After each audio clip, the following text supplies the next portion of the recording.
CAA या फिर citizenship amendment act अब नोटिफाई हो चुका है और इसका मतलब ये है कि अफगानिस्तान, पाकिस्तान और बांग्लादेश के माइनॉरिटीज को अब इंडियन सिटीजनशिप आसानी से मिल जाएगी। Hindu, Sikhs, Christians, Buddhist, Parsi, Jains सबको सिटीजनशिप मिलना अब बहुत आसान हो गया है। अगर कोई इन रीजन से बिलोंग करते हैं और बांग्लादेश, पाकिस्तान और अफगानिस्तान से आए हैं 2014 से पहले, तो उनको with immediate effect Indian citizen बना दिया जाएगा। और एज एक्सपेक्टेड पूरा देश इस मुद्दे पे स्प्लिट है। बाकी सब कुछ भूल जा, अच्छे दिन का वेट कर, सब कुछ तो जुगाड़ है, अपना धंधा सेट कर, चुपचाप जिएगा तो लाइफ इजी होएगा, और कुछ भी बोलेगा तो देशद्रोही होएगा। कोई इसको नेगेटिव बोल रहा है और कोई पॉजिटिव। इस सीए की इशू ने मानो सबको जगा सा दिया है, पर नॉर्थ ईस्ट का क्या? सीए के प्रति नॉर्थ ईस्ट इंडिया में इतना आक्रोश क्यों है? हमारा अलग रिश्ता डिसाइड हुआ था इंडिया से। It was not a love marriage. अगर आप एक न्यूट्रल या फिर निष्पक्ष स्थिति से जानना चाहते हैं सीए के बारे में, तो एंड तक हमारे साथ डेफिनेटली बने रहे। सीए आसाम और बाकी के नॉर्थ ईस्ट राज्यों में इतना मैटर क्यों करता है? क्या है सीए पे? सीए का मसला जानने से पहले नॉर्थ ईस्ट की हिस्ट्री और जियोपॉलिटिक्स को समझना बहुत जरूरी है। कहानी की शुरुआत होती है 1824 से, जब अंग्रेज हुकूमत ने बर्मा पे हमला करके आसाम और मणिपुर बर्मा से छीन लिया था। ये था the first Anglo Burmese war और ये वॉर 2 साल तक चली। अगले 40 साल तक ब्रिटिशर्स ने उस जमीन पे कब्जा किया जहां आज अरुणाचल, त्रिपुरा, मिजोरम, मेघालय और नागालैंड है। नॉर्थ ईस्ट इंडिया कोई एक एंटिटी नहीं है। बाकी इंडियन स्टेट्स की तरह हर ट्राइब और कम्युनिटी के अपने रिवाज और अपने परंपराएं हैं। ये रीजन जो अपने आप में बहुत डिवाइड है, वो इस लॉ से और भी डिवाइड हो सकता है। समझाता हूँ कैसे। मंत्री टाइप आधा काम मत करो, सब्सक्राइब के साथ साथ बेल आइकॉन भी दबाओ।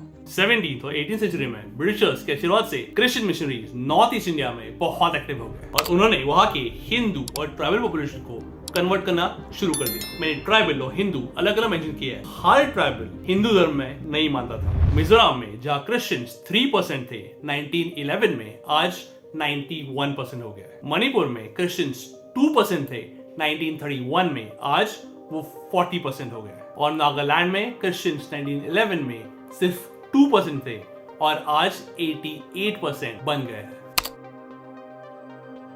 जिस समय क्रिश्चियन मिशनरीज एक्टिव थे, उसी समय आज के बांग्लादेश से इस्लामिक प्रीचर्स नॉर्थ ईस्ट में आ रहे थे और नॉर्थ ईस्ट की काफी सारी पॉपुलेशन को इस्लाम में कन्वर्ट कर दिया, स्पेशली आसाम में। आज आसाम में अप्रोक्सीमेटली 34% पॉपुलेशन इस्लाम को कबूल कर दिया। तो नॉर्थ ईस्ट में हिंदुइज्म, क्रिश्चियनिटी, इस्लाम और ट्राइबल कल्चर्स चारों थे। कई ट्राइब्स में पहले से ही आपसी दुश्मनी थी, जैसे कि हालांकि हमने मणिपुर में मेटी और कुकी ट्राइब्स में देखा। इस पे ऐड करो इंडिपेंडेंस की डिमांड, आर्म रेबेलियंस का डर, म्यांमार और चाइना से सप्लाई किए हुए ड्रग्स, और आपके पास नॉर्थ ईस्ट इंडिया का ऐसा सिचुएशन है जो संभालना मुश्किल ही नहीं, नामुमकिन है। ये नॉर्थ ईस्ट इंडिया का खिचड़ी वाला माहौल जानना बहुत जरूरी है हमारे विषय के लिए। अब आते हैं सीएए के विषय पे। सीएए के प्रोसेस में पूरा नॉर्थ ईस्ट शामिल हो चुका है। बांग्लादेशी इलीगल इमिग्रेंट्स की वजह से आसाम और त्रिपुरा के इंडिजिनस लोग काफी परेशान हैं और उनका कहना है कि सीएए बंगाली हिंदूज को एक राह दिखाएगा नॉर्थ ईस्ट इंडिया में बसने की। We actually like peace. We want to have peace, and we are Indians. We want to get it to stand as one. We all are humanity. We all are same.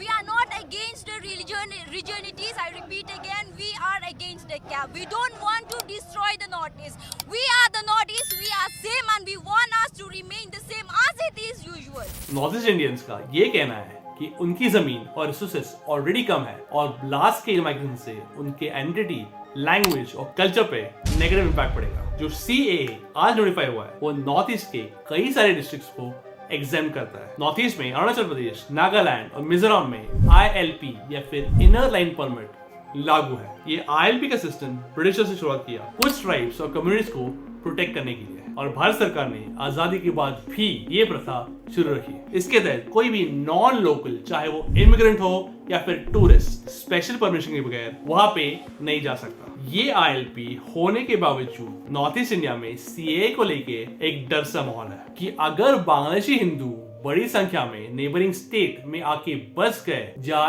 ILP ना लागू हो, तो वो immigrants ILP protected areas में easily आ सकता है। ये सारे इश्यूज जायज है। सीए काफी इंपॉर्टेंट मुद्दा है पूरे देश के लिए, पर इससे नॉर्थ ईस्ट इंडिया नाखुश है। क्या नॉर्थ ईस्ट इंडिया को बलि का बकरा बनाया जा रहा है, या फिर ये देखना चाहिए कि इंडिया ने हमेशा से पॉजिटिव लोगों को आसरा दिया है। बांग्लादेश वॉर से पहले लाखें भूखे बंगाली इंडिया में आए थे 1970 और 1971 में। Similarly Sri Lanka LTT civil war के समय बिटवीन 1983 टू 2009 लाखों श्रीलंके तमिल्स इंडिया आए थे। सोवियत यूनियन ने जब अफगानिस्तान पे इन्वेड किया 1979 में, तो हजारों अफगान्स इंडिया में आए, और जब चाइना ने तिब्बत पे अपना कब्जा जमा लिया 1962 में, हजारों टिबेटन्स अपने देश में आए। भूटान और नेपाल से लीगली लोग इंडिया में हमेशा आते जाते रहते थे, तो इंडिया हमेशा से रेफ्यूजीज को प्रोटेक्शन देता था, चाहे गवर्नमेंट कांग्रेस की हो या बीजेपी की। पर जब हमारे खुद के पास जमीन, रिसोर्सेज और जॉब्स की कमतरता है, तो लाखों लोगों को सिटीजनशिप का नियत देना कितना उचित है। अगर आप जानना चाहते हो कि इंडियंस अपने कल्चर को छोड़ के वेस्ट को कैसे कॉपी कर रहे हैं, तो इस वीडियो को देखिए। या फिर आपको ये जानना है कि बॉलीवुड में वुमेन को या फिर औरत को नेगेटिव वे में क्यों पोर्ट्रे किया जाता है, तो इस वीडियो पे क्लिक कीजिए। मिलते हैं अगले वीडियो में, तब तक के लिए आपका ख्याल रखिएगा। जय हिंद।